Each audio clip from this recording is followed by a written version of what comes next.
Namaste, Dilip ji. Such a privilege and pleasure to be sitting across the desk from you even. Welcome to the show. Thank you, Aparna. It's an honor and privilege to be with you and to be at the Indian Embassy and to present your audience a series on meditation. The first one, we'll say, will be yoga as meditation. And just to clarify, it's not yoga and meditation, which is, wrongfully described in our West and Western practice, because meditation is yoga. It's a seventh limb. As you told me or explained to me before, is that all of your participants and audience already understood that the 8 limbs of yoga. And we'll do a practice. We'll do a practice based on the 8 limbs of yoga today. And on the practice, we'll show you a little guidance in how to go from the stages up to the 7th stage of meditation. And we all know that the word yoga is a union of your body, mind, and spirit. It's a philosophy. It's a philosophy of practice. It's the 8 limbs of yoga. Philosophy called Patanjali Yoga Sutra Patanjali. Very interesting is 196 sutras, of which 193 is to control your mind. So the ultimate outcome is a manasthir. That manasthir is the one we're talking about, the meditation. In a meditation, in a practice of yoga, is that when you come to the 7th limb, you are in a state when you stay calm in the middle of a crisis. It's not that I'm meditating for 10 minutes, 15 minutes. It's not in 1 hour of daily practice we do. What we do in the next 23 hours. That is more important. And I'm going to tell you a little bit more and more about the physiology behind it, and a little bit more about, obviously, a therapeutic benefit, because I am a Western trained physician with a very yoga therapy background. So if you look at the stages, the yam, niyam, asana, pranayam, pratyahar, dharan, dhyan, samadhi. Even starting from the yam and niyam, if you see that each item that we practice is basically a chitta vritti nirodha. They are controlling the chattering of the mind, which is the outcome of yoga practice, and primarily is a meditation practice. So the whole outcome of a practice of yoga is the physiological effect of meditation. So what is the physiological effect of meditation? Physiological effect of meditation is, in a state of meditation, our limbic system of the brain works. And limbic system of the brain is called the emotional brain. It is beyond your motor and sensory cortex. There are 2 nuclei called amygdala and a hippocampus, which gets activated with a meditation practice or outcome of yoga practice. The limbic system then sends a signal to hypothalamus, which is called the homeostasis, and it's done through called neurotransmitters. Hypothalamus then sends a signal to our autonomic nervous system, and autonomic nervous system then creates a sense of parasympathetic activation, which is a relaxation response, which you call a calm and digest, called rest and digest, is completely opposite of sympathetic overdrive. And that's the reason you see in the West, we talk about yoga practice, meditation practice is a stress buster, that it controls your stress. How does it do? This is the mechanism. Activation of parasympathetic tone. Then the hypothalamus sends a signal to the pituitary gland, our master endocrine gland. Then we have an axis called pituitary adrenal axis, through which we get a hormonal homeostasis. But most of our hormonal imbalances, like we talk about the cortisol. The cortisol is a hormone secreted from your stress. Cortisol level goes down. And the good neurotransmitters, we call it a dose, dopamine, oxytocin, serotonin, and endorphin, that level goes high up. These are the physiological mechanisms. But the other basic mechanism which we see is called a voluntary control over involuntary function. What does it mean? What it means is that suppose you come to a fourth limb called a pranayama. Okay? In pranayama, the breathing is autonomous. It's controlled by an autonomic nervous system. I'm sleeping, I'm breathing. But that is controlled by the lower part of the brain called a brain stem. And that is your unconscious. I have no control on that. But the breathing is also conscious. I can practice a Bhastrika pranayama. I can practice a Ulom Vilom pranayama. But those practice is called the higher cortex, motor system, sensory system. That is your conscious mind. So you're converting a subconscious into a conscious. That means you are to have a control over the involuntary function. So why this is meditation? Reason is that a normal human being has a control over a voluntary nervous system. So I can touch, I can pick it up.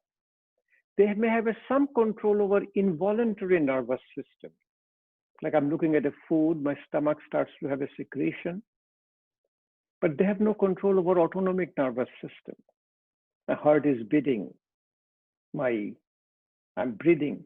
But with the practice of yoga, primary practice of meditation, you get a control over your autonomic nervous system. Why?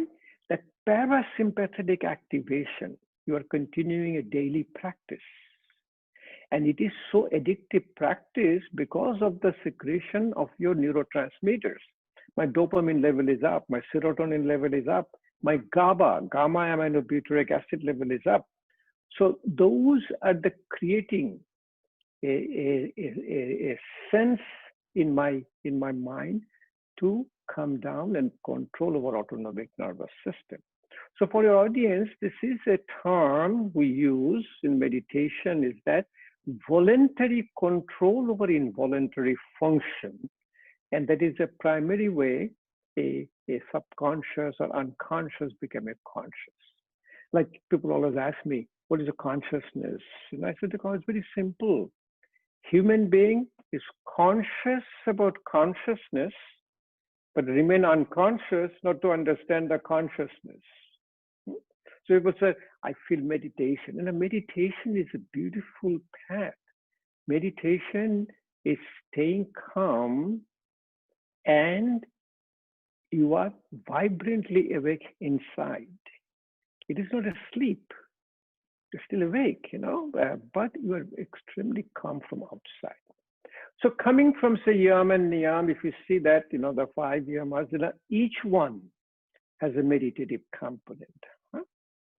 Just being a ahimsa is a meditative component. Even the truthfulness. If you say truth, you don't have to remember the truth. But if I say lie, I have to remember that lie, and that creates my chitta vritti. And that goes against my meditative practice. In the same way, say brahmachari, austeo, aparigraho, these are all primarily meditative practice. Same way is the niyamas. Niyamas, if we look at all the 5 niyamas, you have a santosh, no?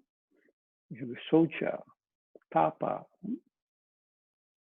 Shraddha, Ishvara Pranidan. So you have taught all of them to them, but these are each one, if you go in details, I've not go to details when you teach the 8 limbs, we'll go each one in details in a step by step, how the tapas does a meditative practice. And finally, when you come to the asana, a primary asana for meditative practice is a preparatory for your physical body, and that is called your Sthiram Sukham Asana. A stillness of your body, and how the stillness comes. I'm going to go a little bit details in that. Give me just a couple of more minutes so you'll understand. It's not that you sit down in a Sukhasana, Siddhasana, Padmasana, or Vajrasana. I'm sitting here. I'm sitting in my chair, but with my spine straight. And what is happening to me? When I'm sitting in a posture called asana, all my muscles are contracting. And it is taking me a posture which is called arambho. There is stages of the asana. It's called arambho. Arambho is the beginning. But if you stay contracted for some time, the muscle cannot stay contracted too long. It starts to relax. Before it relaxes, it causes a little bit of a twitching. And the twitching goes away. That is called sthiti. The sthiram. Sthiram comes during asana practice. And we'll see all the time. When you start doing a little bit more of a, say vakrasana, you'll see your muscle starts to twitch. That comes down. And finally, it's called your visarjan. Visarjan is a profound relaxation. It's a relaxation response in a physical body which prepares you towards your meditation practice.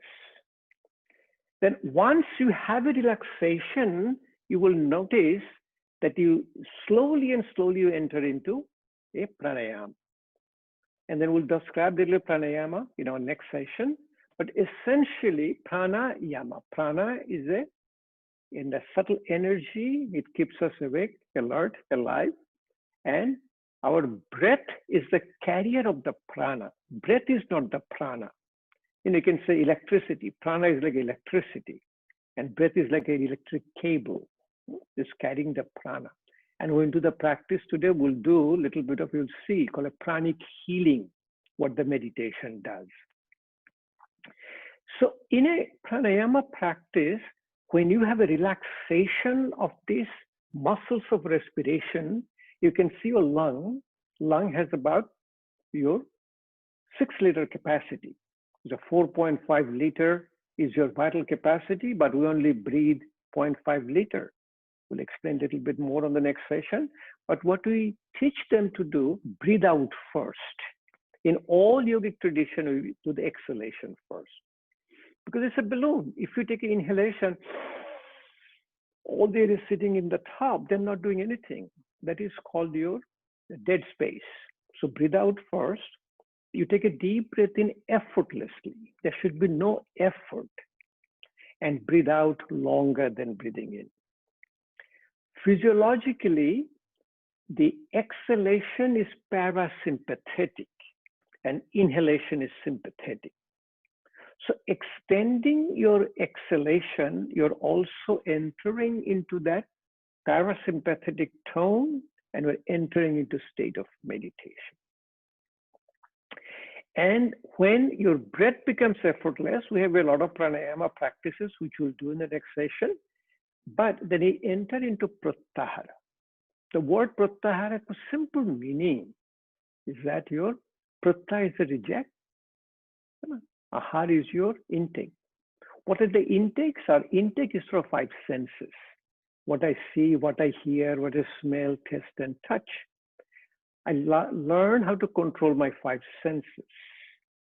And the best practice for the controlling of 5 senses is the Bhramri Pranayama. In a Bhramri Pranayama, we shut down our 5 senses. Then what we do, we create a vibration. Create a vibration like a bumblebee. Our brain has a vibration. The 2 vibration cancels.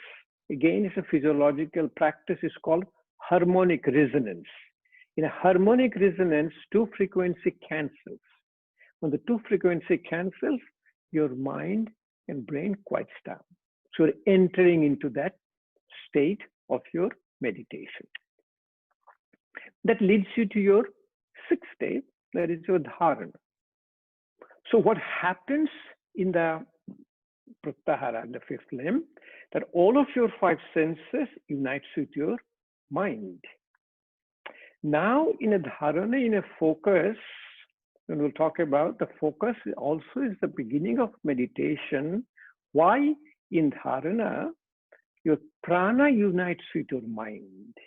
So we'll show it to you when you do a little practice, how to guide the prana to the organ of healing, causing pranic healing. And if you stay in the focus, slowly and slowly, it becomes a defocus. And when you start defocusing or entering into a state of meditation. So what Aparna, the meditation basically is that in your mind, people think about, oh, I'm the thoughtless. I'm, in a state of nirvana. I'm going to be, entering into the next, your samadhi state. But what happens in our mind is generating all the thought process. And in a thought process, there are thousands and thousands of thought process.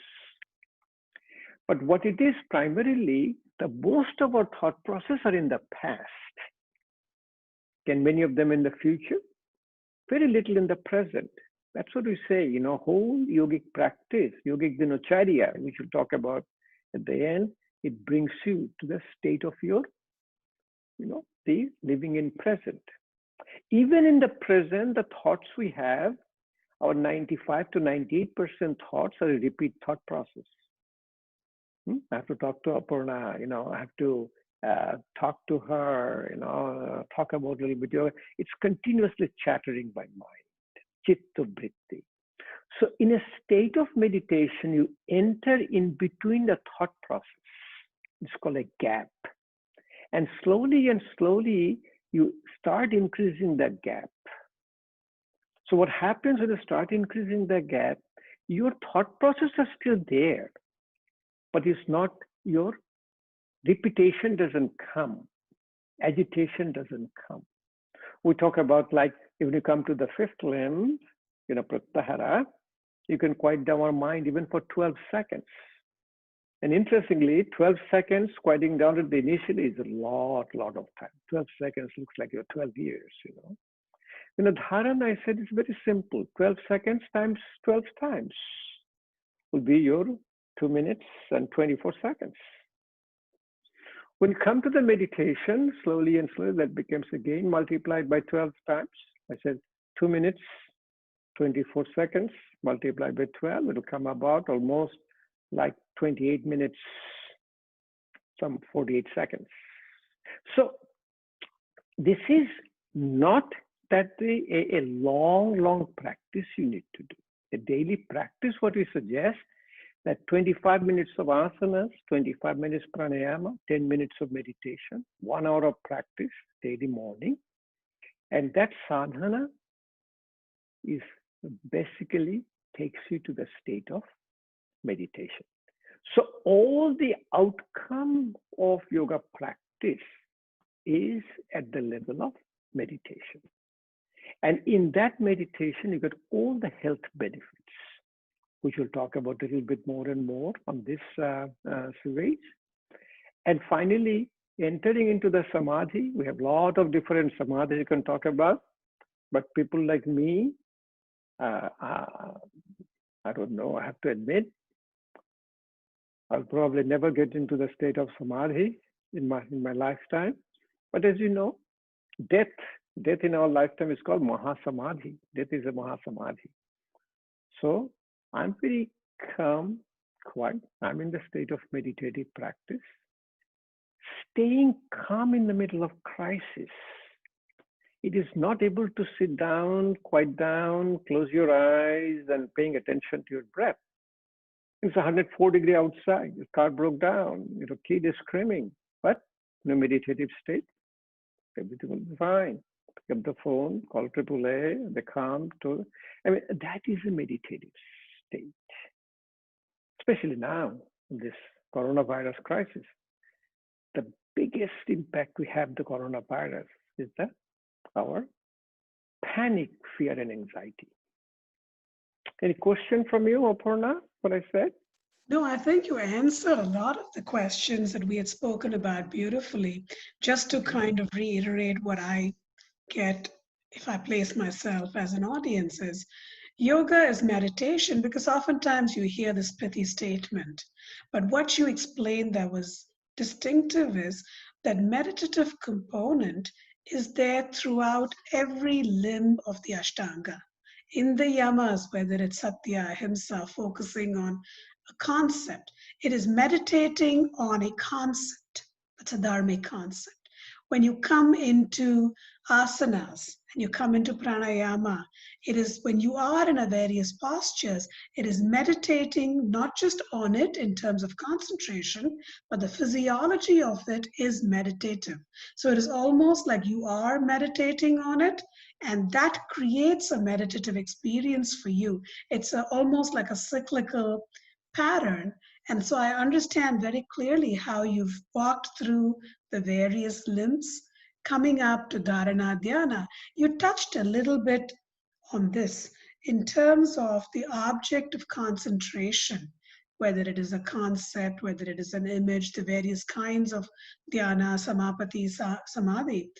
I wondered if you could delve a little bit more on the concept of yoga as union and how the union is different in these various angams, and whether it's asana, pranayama, dharana, dhyana.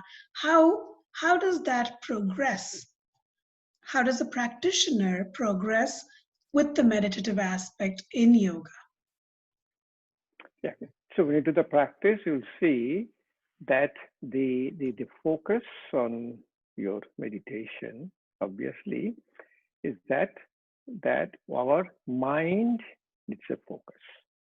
So, in a union, as I said, yoga is union, even starting from the asana, when you see, I'm going from arambha, beginning, sthiti, stability, to visarjan. We come to the visarjan, and my mind changes. Say, for example, today I cannot touch my toe, but with the practice, what I develop is called neuroplasticity, like a habit. I'm able to, after a few practice, I'm able to touch my toe. The moment I touch my toe, my mind changes. You know what? Let me see, let me look inside, let me see even what I'm eating, let me see what is my sleep. Let me look at myself, my soul. Introspection comes in when you have even a physical transformation. The focus, the union which will come up. Same with the pranayama will come up. And let's do one. I will bring the focus on the mantra. Mantra is a mantra. Man is the mind. Tra is the quiet and controlled.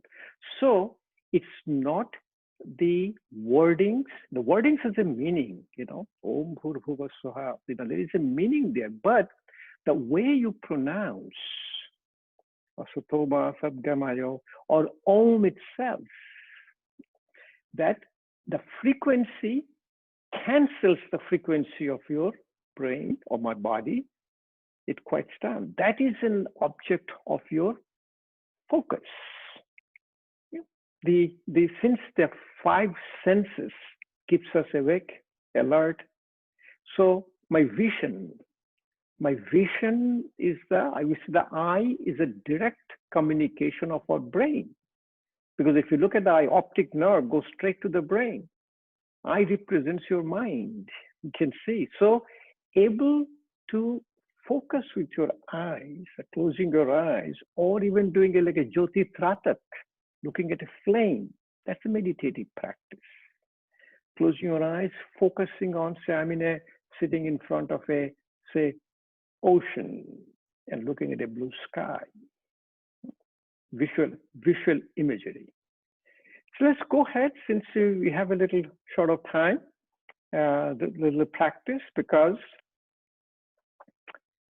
I have a statement which I want all of your audience to take home, is that yoga and meditation is 99% practice and 1% theory. Karo yog, raho nirog.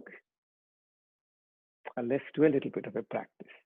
The practicing about the Ashtanga 8 limbs of the yoga, and starts obviously from the darshan, the philosophy, Yoga Sutra of Patanjali, and then it comes your yam, niyam in asana. In asana, what you do, if you sit down in a chair, you always sit down with the spine straight. So this is the way you will sit down. You will sit down. Why? Because my skeleton is always going to fall in the front. So what is doing, all the muscles in my back is contracting to keeping me straight, upright. So there is a tremendous amount of tightness and tension in my back muscles. When I feel it, it feels like two bricks sitting here. So when I sit down this way, and always, it almost like a 90-degree sitting down. And that's the way I sit down on my desk in front of my computer. That's the way I'm going to eat when I'm sitting on my chair and table. That's the way I'm going to drive my car. 24/7 practice. Merudanda Achal. Then the Hasta Mudra is very important. Okay, how much time do you have? 5 minutes or 10 minutes? We're good. We have about 7 to 8 minutes. 7 to 8 minutes. Okay. So hand connects with your mind because you always talk with the hand. So Hasta Mudra. So this is the mudra. I'll say subconsciously when I'm meditating, it comes into my hands like this. This is called Hagini Mudra. It causes the focus in your mind. And this is called a Shankha Mudra. You wrap your right hand around the thumb, left hand around, touch your index finger and thumb. Called a Shankha Mudra. It removes the anxiety of your mind. Meditative practice. Dhenu Mudra, touching the alternate finger. Index finger touches middle finger touches index finger, opposite. Ring finger to little finger to ring finger. This is called a Dhenu Mudra. It balances both half of your brain.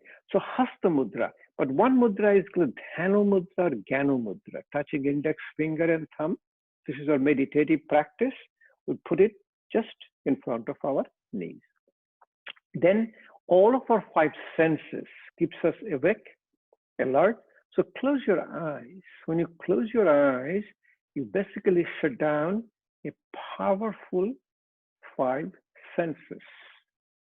Bring your awareness to your breathing. Breath is a connector between our body and mind because breath has a both conscious and subconscious component. So breathe out first. Take a deep breath without any effort.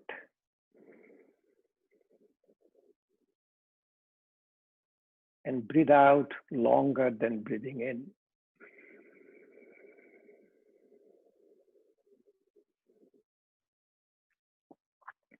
Do one more time. Take a deep breath in.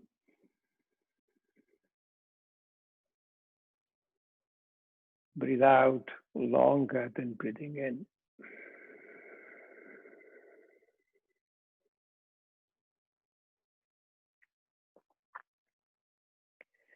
Gently do a very mild Bhramri Pranayam. Many a time you can do with a little bit of a neck movement. It's called Brahma Mudra. Like with a deep breathing, slowly drop your head to the back. And you breathe out with a Bhramri sound like this.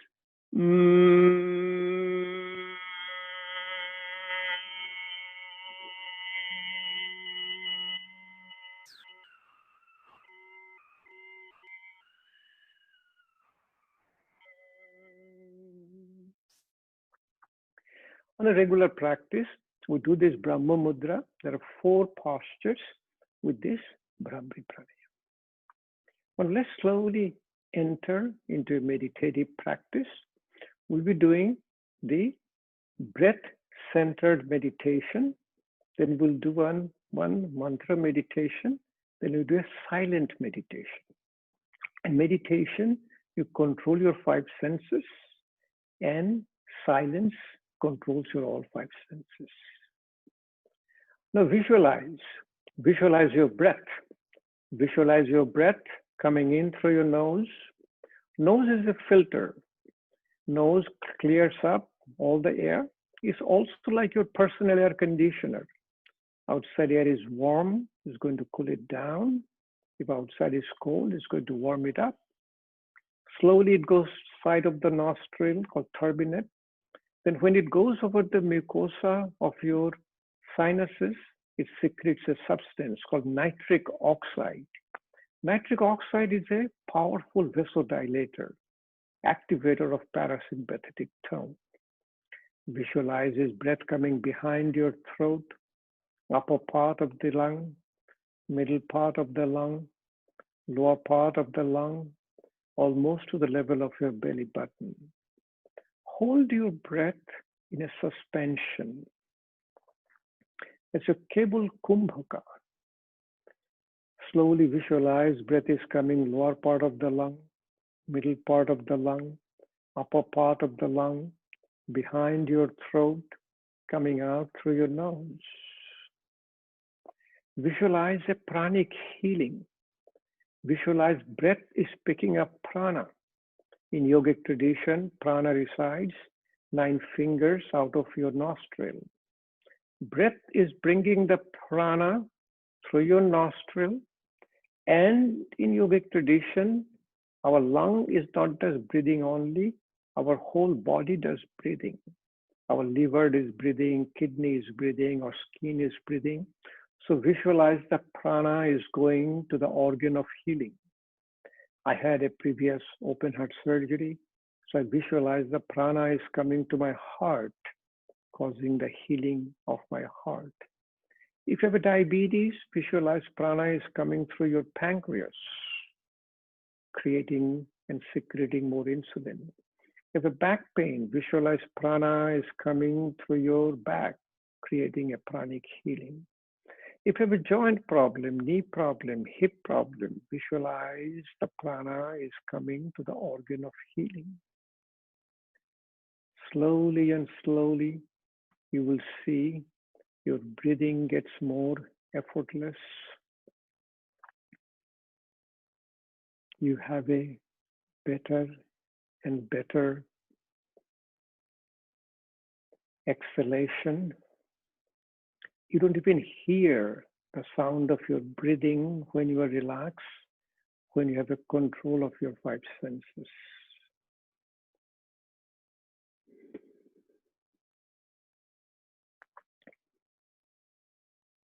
Generally, in a mantra meditation, we do a lot of mantras we can do, but one powerful mantra is called a chakra awakening meditation.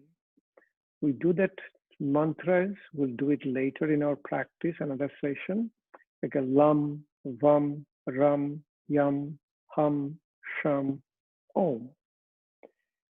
Today, let's finish with a om mantra, and then we'll go into silence. We'll stay in a short period of silence, and I'll guide you when to finish the silence.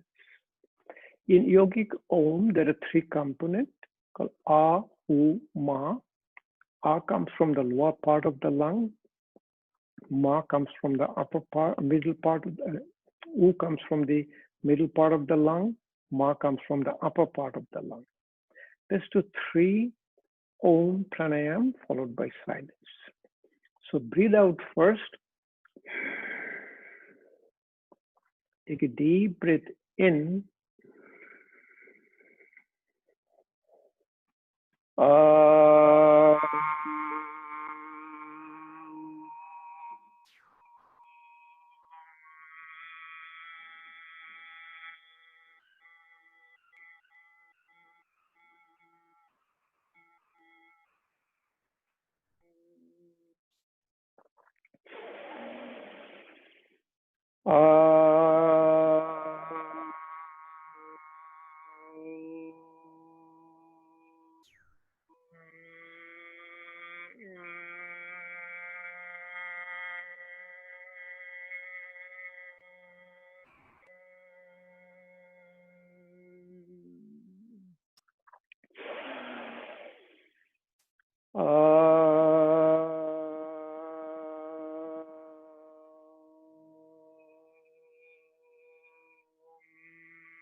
Enter into a period of silence.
Slowly bring your hand in front of your heart chakra, Anahata chakra. Touch your little finger and thumb. Separate your ring finger, middle finger, and index finger. This is your Padma Mudra. Padma Mudra connects your body, mind, and spirit. Your soul is in a heart. Bring the Padma Mudra close to your heart. Meditation gives us all the healing. It causes Rogir Chikitsha, treatment of disease, and Shastha Rokha, maintenance of health. It's a wonderful practice. It's a daily practice. Slowly and slowly bring your hands in front of your heart chakra. Slowly bow your head down. It is Namaste. I'm honoring the divinity within you. You are divine. And you can finish with another very powerful yogic relaxation. It's called pumping and cupping to relax your face and upper part of your body. Keep rubbing your hands, keep rubbing your hands, keep rubbing your hands. When you feel the warmth in your hands, if you're wearing glasses, you remove your glasses. Slowly take both the hands, put it over your eyes. Let the eyes take all the heat from your hand. Then massage your forehead, massage your eyes, massage earlobe, your back of the ear, tragus. This is called activation of the vagus nerve. And slowly massage your neck, called carotid sinuses. It massages carotid sinus in the front and back. And slowly open up your eyes. It's a wonderful relaxation practice. Today, we have all the gadgets. I have my Apple Watch. When I do that, I can see my heart rate is down, my blood pressure is down. When even I'm doing this, my Gyana Mudra, Dhana Mudra, I can feel the capillary pulsation. I can feel the sensation going down. I can hear all the sounds in the silence in the meditative state. It's a wonderful, wonderful practice. Thank you for giving me the privilege to share my practice with all of your audience. Thank you so much, Dilipji, and I look forward to our next segment on breathing. Thank you so much, and have a good rest of the day. Okay, thank you.